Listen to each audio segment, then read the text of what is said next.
Hello, welcome back. In this video, we're going to try to understand the behavior of the function for larger values of x. Specifically speaking, we're looking at the behavior of x times tangent 1 over x as x approaches infinity.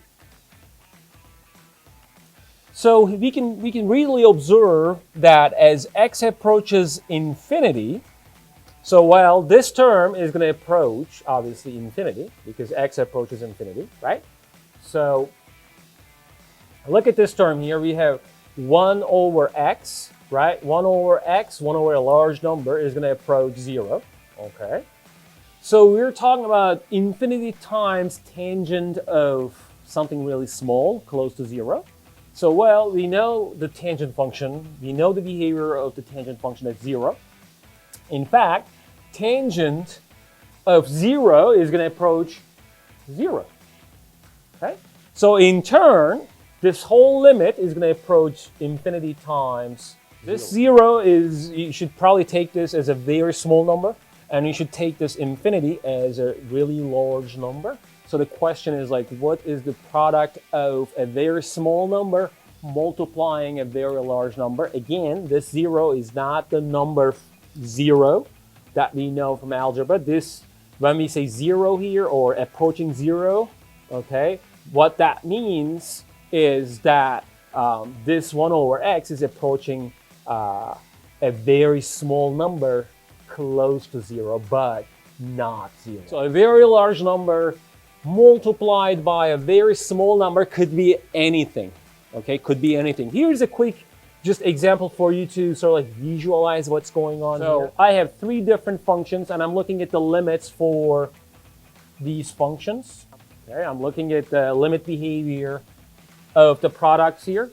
So, well, in each case, as you see, x approaches infinity. So here, the first term is always approaching infinity, right? And the second terms here, 1 over x, 1 over x, 1 over x squared, they approach what? They all approach 0. So in each case, in fact, you have a very large number multiplying a very small number. But if you use some algebra and if you sort of like simplify each expression here, well, this x cancels out this x, and eventually this is just 1. X times 1 over x is 1, and limit of a constant is just 1. In this case, you're canceling x's here, okay? So essentially, x squared and x cancels. You're only left with x, and x approaches infinity. This approaches infinity, okay? And in this case, x and x squared is canceled. You have only x left here. So 1 over x, as x approaches infinity, is going to be 0. So in fact, 0 times infinity is not really 0. As you see, just one of the cases.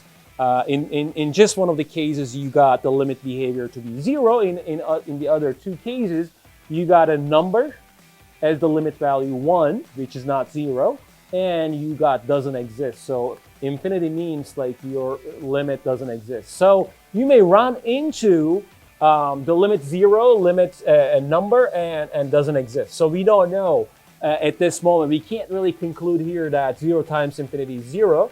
Because of the same reason I told you, this is not the number 0, but you're thinking about this in a limiting sense, and same as this. So we have to dig further to see what this limit could be. All right, let's first use the definition of tangent 1 over x. That's sine 1 over x over cosine 1 over x.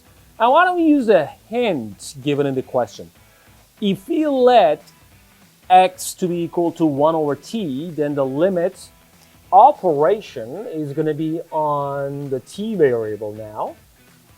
And as you see, x is 1 over t means, in fact, t equals 1 over x. So in other words, whenever we see 1 over x here, we're going to replace that by t. And whenever we see x, we're going to replace that by 1 over t. And what happens to this limit here? Because x was approaching to infinity. So as you see, if x approaches infinity, then 1 over infinity is going to approach 0 from the right. So we're going to switch this limit from x approaches infinity to t approaches 0 from right.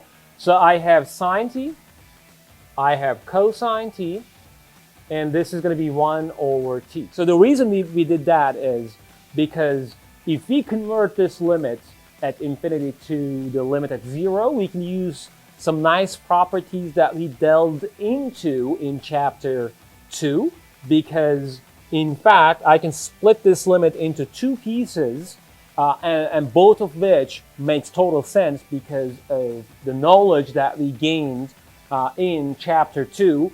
What I mean by that is I can write this limit as the product of 2 limits. One is sine t over t, and the other one is just 1 over cosine t. And both limits are known limits. In fact, we had a fact for both limits. So sine t over t around 0, as t approaches 0, approaches 1. So this limit is going to approach 1, okay? Times 1 over cosine t. Well, cosine at 0 equals 1. So in other words, cosine function approaches 1 as t approaches 0 from the right. And 1 over 1 is going to be 1. So 1 times 1 is going to be just 1, okay? So this limit, in other words, is going to approach 1. But you can only see this by converting this limit into something that you already know by using this transformation. All right, here's the graphical outlook of the function x times tangent 1 over x. In fact, you can do this kind of like graphing for each limit that you investigate. So you go ahead and punch this function in your TI-84 and get a good visual function values. As you see that when you get closer to infinity, okay, as you see x approaches infinity here, the function values approach 1. In fact, at 1, we have a horizontal asymptote. All right, this is the end of the video. Thanks for watching. I'll see you in another video. Bye.